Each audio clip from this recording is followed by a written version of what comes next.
So this is our guide to Kangaroo Island. Of course, we're starting off with kangaroos because as Americans, we were super excited to see kangaroos.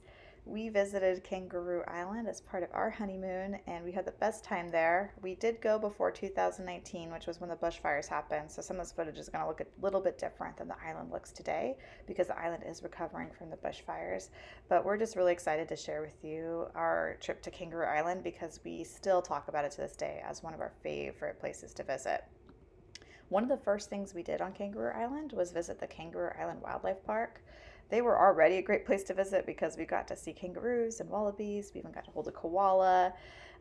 So we had a great time there. But since the bushfires, they have done phenomenal work rehabilitating so many injured animals, especially tons of koalas. So we are huge fans of them, and we just really liked spending the day there. So if you have a chance, go ahead and check them out because you will not be disappointed. Kangaroo Island has so much to do incredible beaches, tons of wildlife, amazing food. Another thing that we really liked was going to see Seal Bay Conservatory because we got to see the seals really up close. They have a beautiful boardwalk that you can go walk around and see all the seals, and then your guide will even take you down to the beach from a safe distance and will explain everything about the seal colony. So we really liked seeing them swim and barking and we even got to see them like right under our feet on the boardwalk. So we got to see so many seals and learn so much about them. So we thought that was a really great thing to go ahead and do on Kangaroo Island.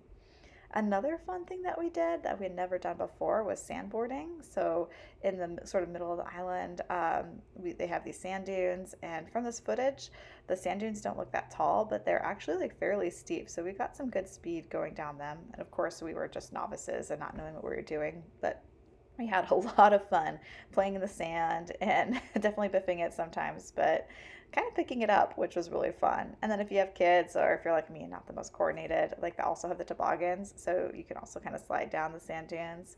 So we definitely did that a bit too, which was really fun. If you have the opportunity to rent a car, we definitely recommend it just because you can go ahead and stop at so many different places on the island. Little hidden kind of nooks and treasures, and just could be spontaneous and check out new restaurants and hikes. So that was one of our favorite things, was just doing a massive road trip. And here we are at Dudley Wines, which had beautiful views of the water, amazing wines. A highlight for me was seeing koalas in the wild. And again, an advantage of having our car was we were just driving down this unpaved path and I saw some koalas outside the window and I was like, oh, pull over. So we stopped and took pictures, and that was just kind of a bucket list experience for me. Of course, on the unpaved roads, you want to be careful, you want to be vigilant, especially with wildlife. So take your time, go slow, and just enjoy the beautiful views.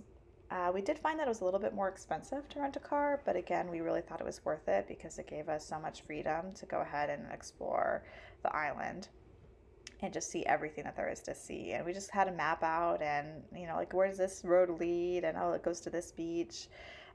So that was, a really awesome way, I think, to experience Kangaroo Island. There are formal tours you can do if you don't want to drive, so that's definitely an option. Another thing that we really liked was Hanson's Bay Conservatory, and so here, or sorry, Hanson's Bay Wildlife Sanctuary. And even before we got to the entrance, like we already were seeing kangaroos just out in the fields. So again, as Americans, we just thought that was so cool to see them hopping along the roads. But what we really liked about Hanson's Bay was that we had a guide and they took us through the whole place, and we got to see so many animals, not just kangaroos, but echidnas and black swans, and definitely koalas. In fact, what we did at nighttime was this koala walk, and they have a whole bunch of koalas. And our guide had a flashlight and was able to point out all the different koalas in the trees, and they were definitely more active at night, at least that we saw. We did learn that koalas sleep like more than 20 hours a day, so they are very sleepy animals. So most of the time they're just kind of like hanging in the branches sleeping. So if you do see them awake, it's kind of exciting to see what they are up to. So that's definitely a place that we recommend that you visit too on Kangaroo Island. One of the other things that we really liked about Kangaroo Island was Flinders Chase National Park. And so this is a huge draw. It's on the western side of the island. And there's tons of hiking, beautiful coastal views. It has a really different, it's interesting because Kangaroo Island has even though it's small, has very different sort of micro regions. And so over here at Flinders Chase, again, just a really coastal, beautiful, beautiful views of the water. So we really took our time on this boardwalk as we're just watching the waves and exploring. It was one of the sort of prettiest places I thought on the island. There is a place called Admiral's Arch in the park, so that's one of the most popular places, and there is a seal colony there, so you get to see how that was formed. And this is the Remarkable Rocks, which was so cool. On our last day on the island, we went to Stokes Bay, and there's a beach, a little parking lot, and what we almost missed it, but there's this path, and it's like this path almost feels hidden, even though it's not. I mean, locals will definitely know about it, but it's like, tight spaces.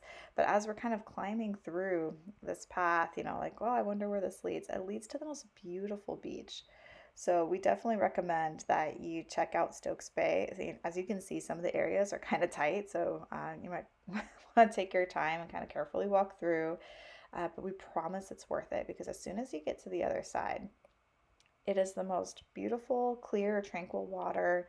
Uh, we experienced it on our last day. Wish we would have gone there on our first because it was so pretty. And you can see there's tons of people there too. So it's not necessarily hidden, but it really feels that way because you have to go through this almost secret path.